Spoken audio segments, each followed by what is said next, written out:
really got a taste of the spirit, the patriotism of Ukraine.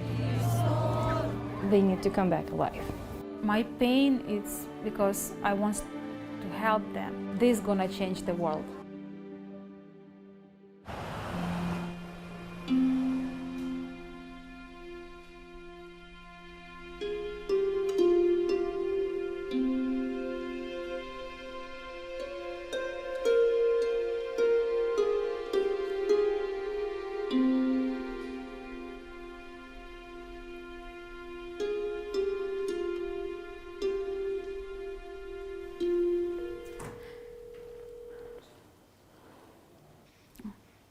Мама?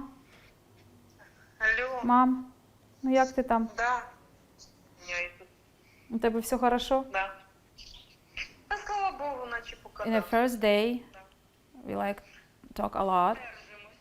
I'm just texting in a Viber. And are you okay? Where are you now? Where you go? They say, for now it's okay.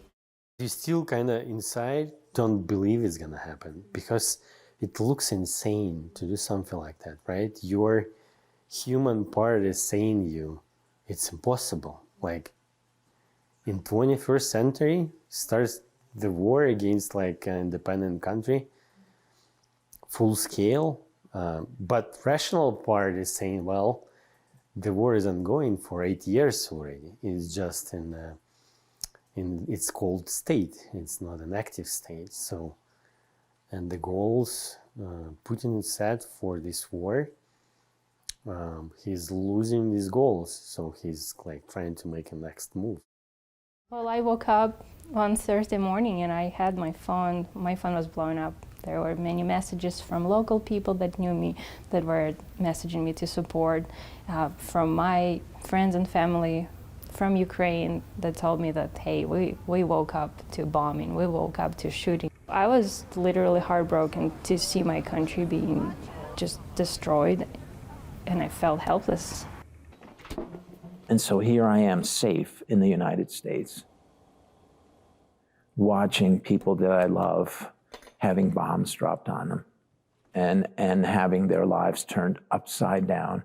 And I had this overwhelming feeling of helplessness. This is Chernihiv. This is the city where we train. Helplessness. Peace Corps volunteers. And we were communicating, and I said, I'm praying for you, and prayer is wonderful. As a matter of fact, on the most recent Zoom call, one of the participants said, we have two armies. We have the army that is fighting in our defense, and then we have the army of people who are praying for us around the world.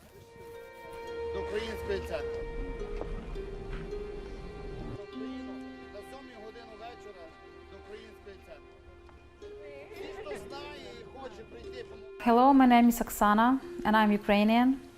And this is my friend. Her name is Irina. And I live in Colorado, Denver. Around 8 years. I have my husband, he's from Ukraine too, and we have a beautiful girl, her name is Elizabeth. My mom said, she called me, she just tell me, don't worry, everything will be good. They try to be a positive.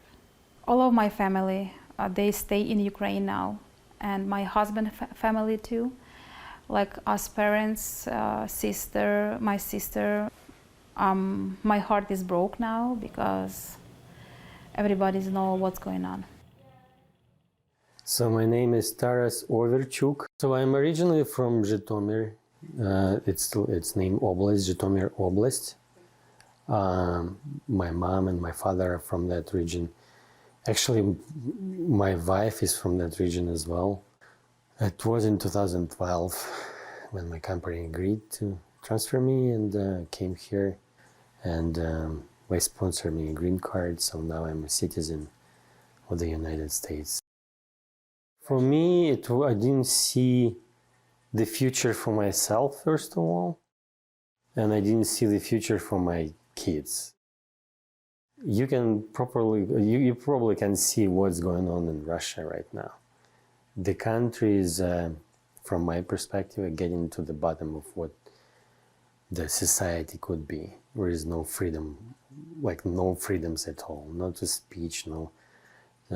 Even from business perspective, there's not much you can choose from that you can actually do.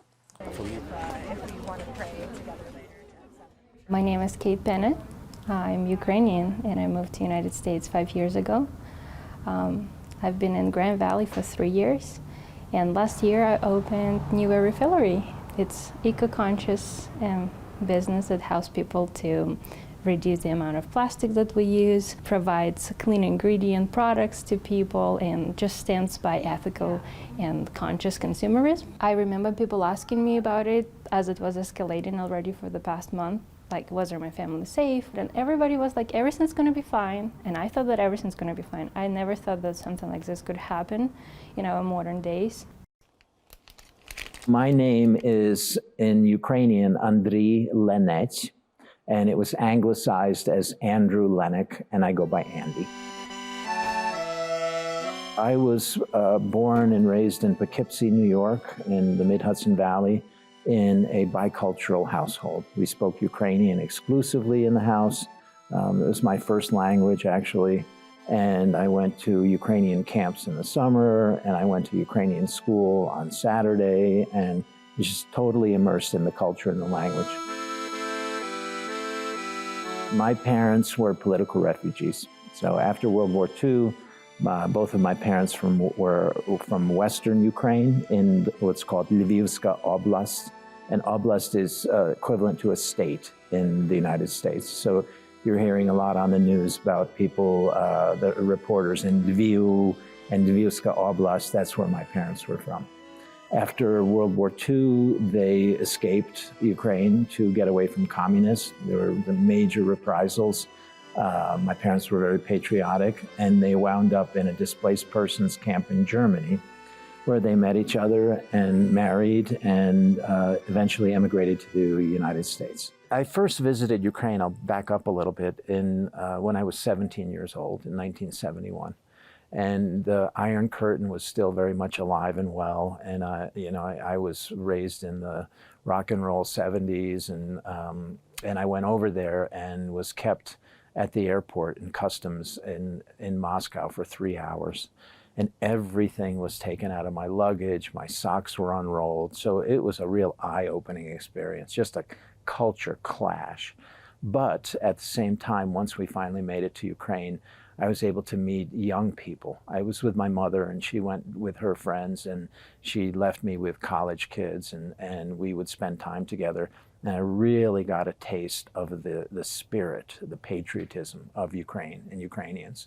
So it was just an eye-opening experience, and kind of left me a bit confused, to tell you the truth. But it reignited the fire, the passion in my soul for my culture. And then I retired fairly early, and I was in my 60s, and I was actually listening to NPR, and they were interviewing a woman by the name of Alice Carter. And Alice was an active Peace Corps volunteer, the oldest one. I've got something left, and early on in life I had thought about joining the Peace Corps, and then life got in the way. It took me about 24 hours to fill out the application, and I hit send. And the first thought that went through my mind was, oh my God, what have you done? My life has been turned upside down. If you think this is 2022, that an invasion like this would happen, that one country would, unprovoked, just roll its tanks and armor and start a shooting war, was unthinkable, unthinkable. Usually they are fighting a lot in a night. That's horrible, because the people wants to sleep, and the 7th night you don't sleep. I don't sleep here. I can imagine how they can sleep. My pain is because I want to help them, but I understand a lot of people how everybody wants to live in, because they're scared they can die there, and my family the same. But I understand they just telling me no worries, because they wanna just feel me more comfort.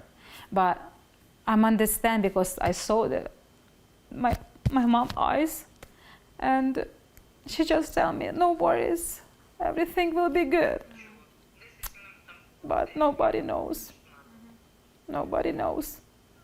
When they start fighting, in February 24th at 4 a.m. in the morning, there was the first town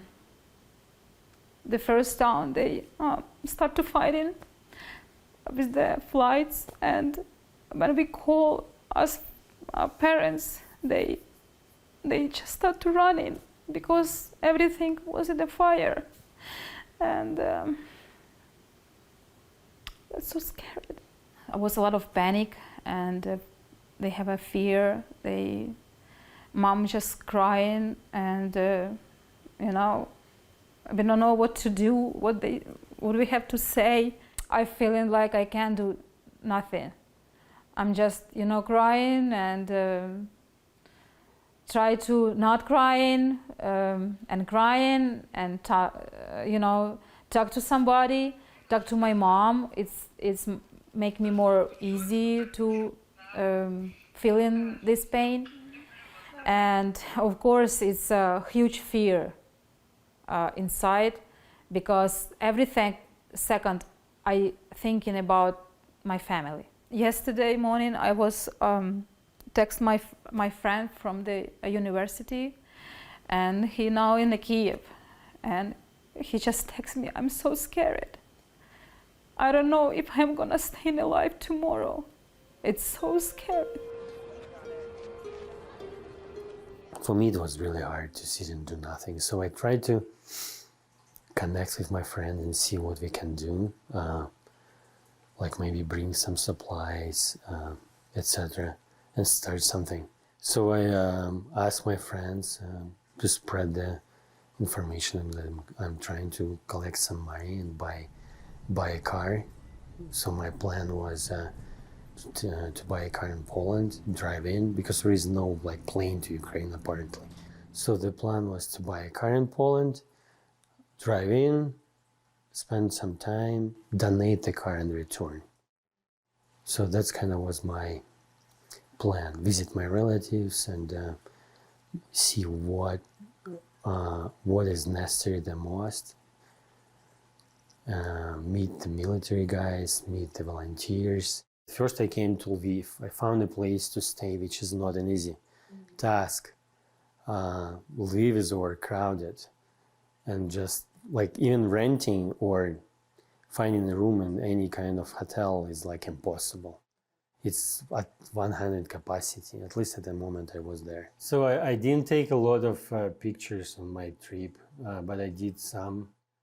For example, this particular picture is about this line on the border from Poland side going in. The line of trucks, I couldn't actually show all the line, but this is just a piece of it. Yeah, so you can imagine a lot of people coming on a bus and all this huge line, and there is another line of cars also trying to get out of the country. And seeing this flow of people is actually I couldn't hold my tears actually. To get to Lviv, I think I had 3 checkpoints, but the biggest issue was that it's curfew time at night. How you approach the checkpoints, what you do, because for example, the first mistake, you're coming, you have your lights on, and apparently the guys to the first checkpoints got used to it, because people coming in from Poland, they have no idea, but they explain the rules. You need, while you're approaching the checkpoint, you need to switch off your lights. You can actually use the alarm system, so you can kind of show yourself at night. But you need to switch off the lights. You need to switch on the lights in your car so we see you from inside your car. And this is the way you approach. Otherwise, we may actually consider you to be a threat. It was actually a little bit scary. I cannot say it wasn't. I did feel I was scared. But I think at that moment it was a mix. like fear and anger and frustration as well, that this is all happening. The most horrible, when they asked to make the green, the green line to help people go, they say yes, and after they start to go, they try to kill them. It's horrible. How? It's like... So they tricked them. Yes, they are liars. They just say, oh, come, we're gonna help you. And they just kill the people. Because they know they're gonna help Ukrainian army. That's why they kill them. So since I met the volunteers, I was not driving the car empty. I did bring some medical supplies, like a big bag of some medical supplies for like bandages and some tourniquets and something for the front line as well, for first aid, like first aid kits. We opened the organization that we named Ukraine Aid Fund. I think we started it like a couple of days after I registered, not started. We registered a couple of days after I came from Ukraine. So this is our website. It's ukraineaidfund.org. As I said, we opened just several weeks ago, but we do have functionality of donation, as well as we're gonna publish, and we already published some of the projects we've done. One of the things that we allow our donors to do is that we can pick where their money can go.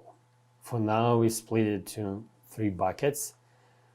One, as I said, and would be our preference, is support of the troops. We are not going to provide any weapon, but we do want to provide to our troops, including medical and clothes and other supplies. It's so cold now in Ukraine. They just, I told my mom, tell my mom, take some blankets or something like that, because nobody knows how long you're gonna stay there. People in Kyiv, they stay 7 days. No food, no drinks, nothing. Now they need everything, warm clothes, food, people who live in there, like my family. They said, my mom said, we have some gas in a car, but that's it, no gas. This war, this is gonna change the world, because I can imagine how many countries, how many people, they just go and say, Ukraine free, Ukraine free. If you have in your heart to help Ukrainians somehow, you can just share the truth information. You can send the money. You can go to the Poland and be missionary. Wherever in your heart, please do it, because the people, they just needed help. I can't go volunteer. I can't do much. So what is there that I can do, and what would be helpful? So I researched different organizations and just gave it a thought, what would be my priority because there are many ways to donate. So what would be my priority the reason why we donated to Come Back Alive is because Come Back Alive is a company that really helps people to come back alive, and I felt like that was the most important for me at the moment, is that people that just unfairly were put on the front line, they need to come back alive. Thank you. You're welcome. Bye. So we donated 100% of our profits over the last days of February, right after the war happened.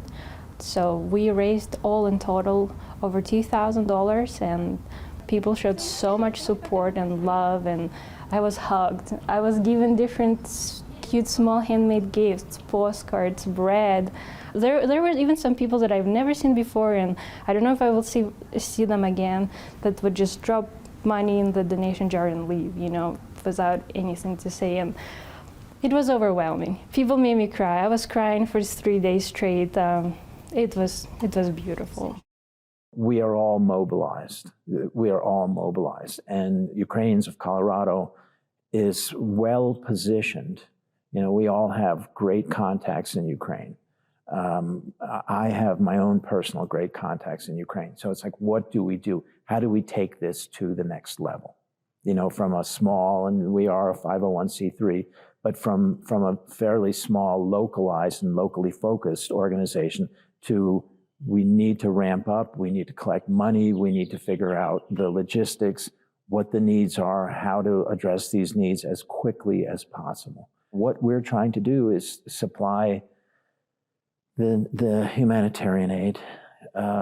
If there's an organization that's closer to you, if you know somebody who has their own channels, support them. Support wisely, but donate what you can. And what we're here to say from Ukrainians of Colorado is that we are doing the due diligence. You can safely donate to our organization, and we will, based on the prioritized need with medical equipment first, we will spend every penny that we get to support Ukraine. We have a relationship now with Project Cure, so they ship and distribute donated medical equipment to 135 countries around the world. So that will be our first expenditure, our first endeavor, that they have these very complete medical kits that are about $200 a piece. And we will work with them to get these medical kits to Ukraine. There are logistical problems. There's and especially with Kyiv now being almost inaccessible. That's the capital of Ukraine. It's where many of the NGOs are headquartered. And it's very hard to communicate with people there. There's air raid sirens going on all the time. So we need to do some due diligence and make sure that if we're sending money, that it's getting to the right place. We need to know that the supplies that are needed, it's impractical to ship supplies at this point. You can only ship them to Poland, and someone has to pick them up from Poland, which is okay. That's not a terrible thing. There's no way for resupply trucks to get into Kyiv. They're running out of food. They're running out of medicines. So there's an immediacy and I'm actually still working on that. There are some organizations that are collecting money, and I am hoping that most of it is getting to Ukraine. What I'm seeing at this point is that a lot of organizations, and legitimate ones too, like Red Cross, are collecting money, but they're focusing on the refugee problem. And to me, that's very myopic. That's a long-term issue, and I don't think that we need to help Ukrainians resettle in the West permanently. Most of them would want to go back, and Ukraine needs its best and its brightest, because the reconstruction of the devastation that is being wrought right now is a massive, massive undertaking. So I don't think the West is doing anywhere near enough. Anywhere near enough. Sanctions, fine. Do you think Putin cares that his citizens are suffering? Absolutely not. So he's not personally hurt. He's a megalomaniac. Is this his legacy? It's just whatever. The West should be reevaluating this situation on an hour-by-hour basis, and there should be some red line that, no, we cannot stand by anymore. And we've crossed that red line. We're all communicating. We're all trying to emotionally get through this situation. The paradox where our hearts are breaking, but we're safe. We're sitting here crying, but you don't hear bombs screaming overhead. So we're trying to figure out what can we do and do it. It's one of the things we can do here in America is reach out to Americans to get this message out that Ukraine requires help from everything, not only from governments. Who can donate needs to donate. Who can influence the government needs to influence the governments to provide more support. I think the reason for me personally, in order to stop humanitarian crisis, the war needs to stop. And I don't see any diplomatic decision right now. Putin is not gonna stop unless he's stopped. The only way to stop it is to win this war.